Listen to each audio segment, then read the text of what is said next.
समाचार हिम्मतनगर में hit and run की घटना बेफाम कार चालके पोलीस कर्मी ने मारी है टक्कर। बाइक पर जई रहेला पोलीस कर्मी ने टक्कर मारी है। हिम्मतनगर बायपास रोड पर सर्जायो छे अकस्मात। गंभीर रीते घायल पोलीस कर्मी ने सारवार अर्थे खसेड़ाया है। कार ड्राइविंग स्कूलनी होवानी प्राथमिक माहिती है। पोलीस कर्मी हिम्मतनगर रेलवे आउटपोस्ट में फरज पर था। फरज दरमियान पोलीस चौकी थी आरटीओ कचेरी तरफ जता अकस्मात थयो छे।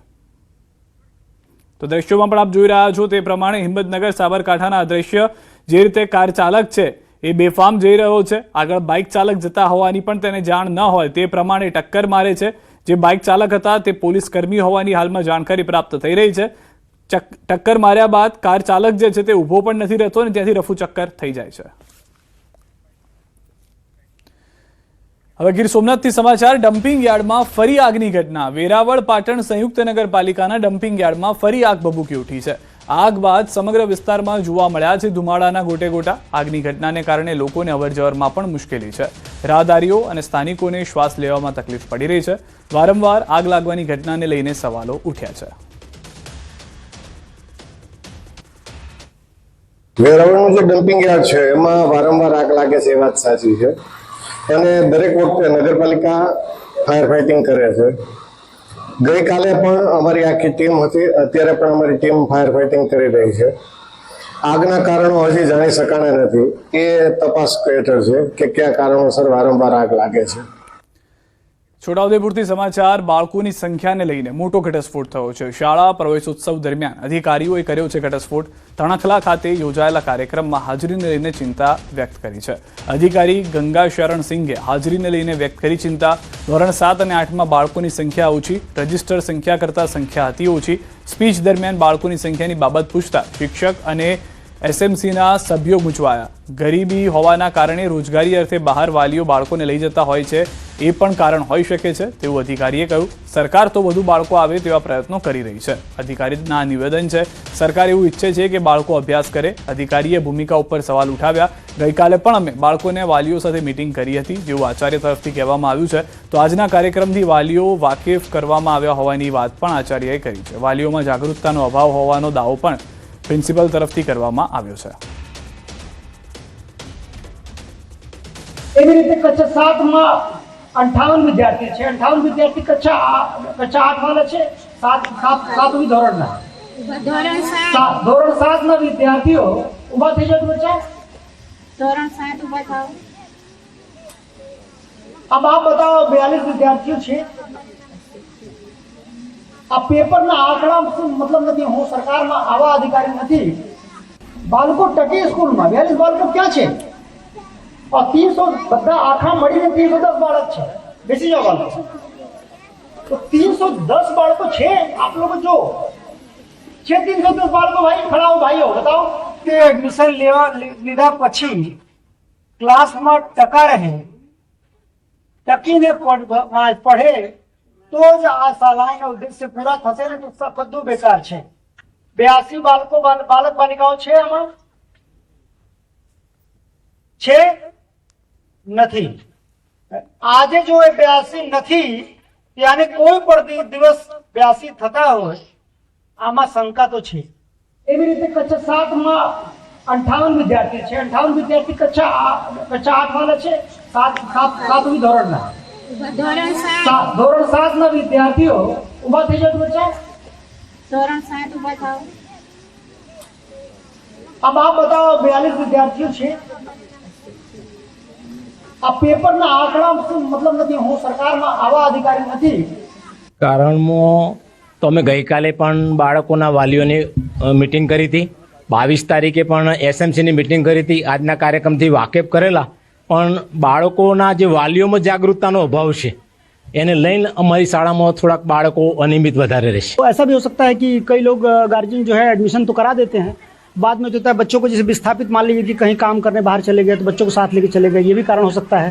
ये तो यहाँ के लोग बेहतर जानते होंगे कि बच्चों की हाजिरी जितना इनरोलमेंट है उससे कम क्यों है। सरकार तो इनरोलमेंट करा रही है, उसके बाद से चाहती भी है सरकार कि बच्चे पढ़ें। इसमें टीचर की कुछ भूमिका क्या हो सकती है, गाँव के आगेवान की भूमिका क्या हो सकती है, युवाओं की भूमिका, आप लोग पत्रकार हैं आपकी भूमिका क्या हो सकती है। રાજકોટથી સમાચાર. જંગલેશ્વરનો બુટલેગર ફિરોઝ સંઘી ઝડપાયો છે. રાજસ્થાન નજીક અમીરગઢ ચેકપોસ્ટ પાસેથી ઝડપાયો છે. રાજકોટ પીસીબીએ સંઘીને ઝડપી પાડ્યો છે.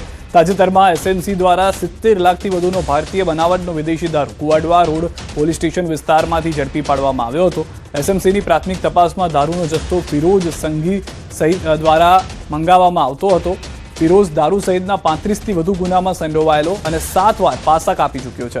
એસએમસીના દરોડા બાદ પોલીસ કમિશનર બ્રજેશ કુમાર ઝા દ્વારા કુવાડવા રોડ પોલીસ સ્ટેશનના પીઆઈ વિક્રમ વસાવાને સસ્પેન્ડ કરાયા છે. રાજસ્થાનથી સપ્લાયર વિજયપાલસિંહ રાઠોડ પણ ઝડપાયો છે. અમદાવાદથી સમાચાર. યુવકને ગે ડેટિંગ એપ પર મિત્રતા ભારે પડી ગઈ છે. નારોલમાં ગે ડેટિંગ એપ મારફતે યુવકને ફસાવી આચરી હતી લૂંટ. મળવા બોલાવી અવાવરું સ્થળે લઈ જઈ ઢોરમાર માર્યો હતો. 3 ગ્રામની સોનાની વીંટી, ઓનલાઈન 5000 રૂપિયા પડાવ્યા હતા. યુવકે નોંધાવી હતી પોલીસ ફરિયાદ. ફરિયાદના આધારે પોલીસે 2 આરોપીઓની ધરપકડ કરી હતી. આરોપીઓ સામે અગાઉ પણ નોંધાયેલા છે ગુના. અન્ય સાથે કોઈ સાથે છેતરપિંડી આચરી છે કે કેમ તે અંગે પણ તપાસ શરૂ કરાઈ છે. બંને આરોપીએ મળી અને ફરિયાદીને માર મારી અને પોતે પહેરેલી સોનાની વીંટી તેમજ એ લૂંટ કરી અને દબાણ કરીને 5000 ઓનલાઈન ટ્રાન્સફર કરીને રૂપિયા 5000 લઈ લીધેલા. જે ગ્રાઇન્ડર એપ્લિકેશન આપ જાણો છો એમાં જે સમલૈંગિક લોકો છે એ બાબતની એપ છે. એટલે સમલૈંગિક વ્યક્તિઓ એકબીજાની દોસ્તી કરવા માટે વાતચીત કરતા હોય છે, જેમાં આ લલચાઈ જઈ અને ફરિયાદી મળવા ગયેલ.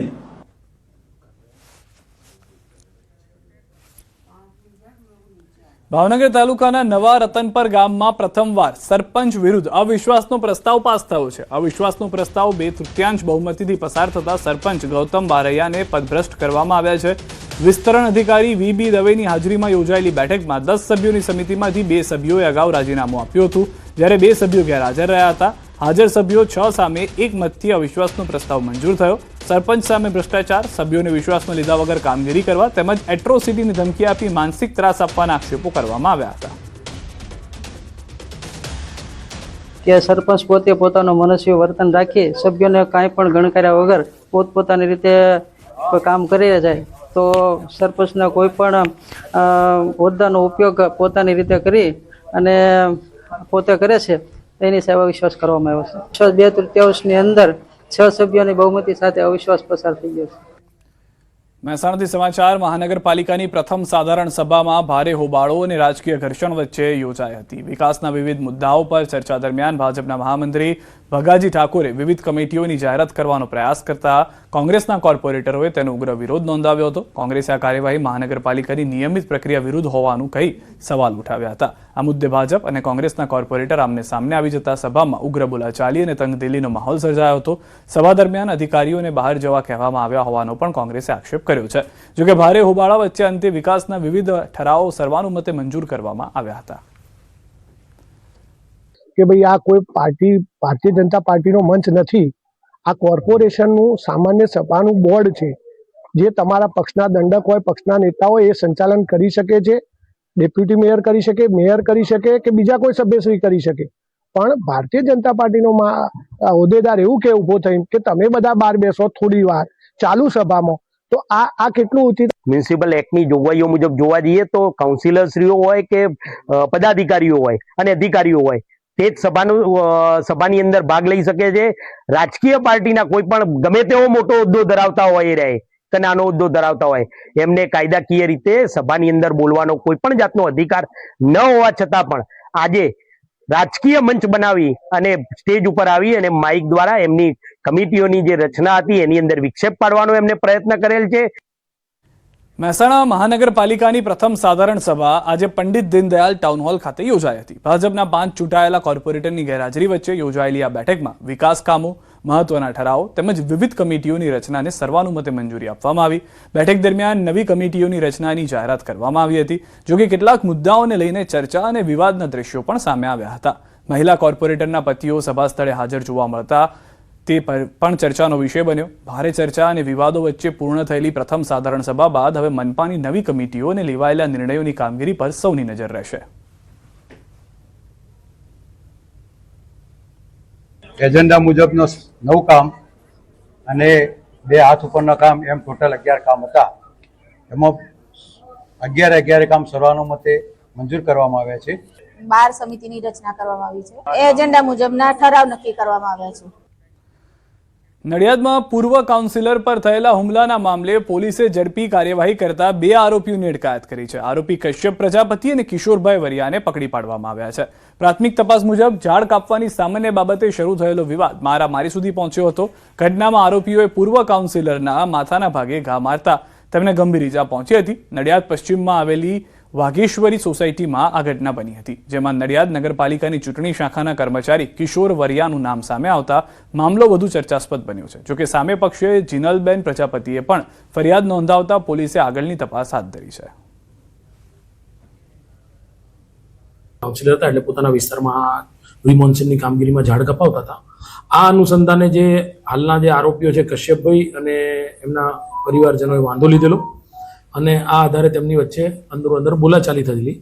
ત્યારે આ કશ્યપભાઈના જે સસરા છે એ કિશોરભાઈ વરિયા એ પોતે લાકડાનો દંડો લઈને આવેલા અને એમને આ લાકડાના દંડાથી રૂપિતભાઈને, એમના માતા અને એમના પિતા પિયુષભાઈને માર મારેલો.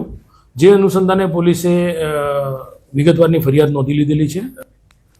ભાવનગરમાં સરટી હોસ્પિટલમાં ફરી રેગિંગનો મામલો સામે આવ્યો છે. સરટી હોસ્પિટલ અને મેડિકલ કોલેજમાં રેગિંગ મુદ્દે વિવાદ વચ્ચે વધુ એક બેનામી ફરિયાદ સામે આવી છે. યુજીસીના એન્ટી રેગિંગ પોર્ટલ પર ગાયનેક વિભાગના એક જુનિયર ડોક્ટર સિનિયર ડોક્ટરો દ્વારા જમવાના નામે નાણાંની માંગણી કરી અને દબાણ કરતા હોવાના આક્ષેપ કર્યા. ફરિયાદને પગલે એન્ટી રેગિંગ સ્ક્વોડે પ્રથમ વર્ષના વિદ્યાર્થીઓની પૂછપરછ કરી હતી. જો કે વિદ્યાર્થીઓએ રેગિંગની કોઈ ઘટના બની હોવાનો ઇનકાર કર્યો. ભાવનગર મેડિકલ કોલેજના ડીન ડોક્ટર ચિન્મય શાહે જણાવ્યું કે ફરિયાદની ગંભીરતાથી તપાસ કરવામાં આવી રહી છે અને બીજા તથા ત્રીજા વર્ષના વિદ્યાર્થીઓને પણ કડક સૂચનાઓ આપવામાં આવી છે. એ રીતે એન્ટી રેગિંગ સ્ક્વોડને તુરંત જ એ જ દિવસે બોલાવી અને બધા ફર્સ્ટ યરના વિદ્યાર્થીઓનું નિવેદન લેવામાં આવેલા હતા. પણ ફર્સ્ટ યરના વિદ્યાર્થીઓએ આને સદંતર આ જે ફરિયાદ છે ને નકારી કાઢી હતી. ફરીવાર સેકન્ડ યર અને થર્ડ યરને પણ પાછા બોલાવવામાં આવ્યા હતા કે ભાઈ આ રીતનું છે, ભલે અત્યારે ફર્સ્ટ યર નકાર્યું છે પણ જો આવું કંઈ થતું હોય તો એ બંધ કરજો.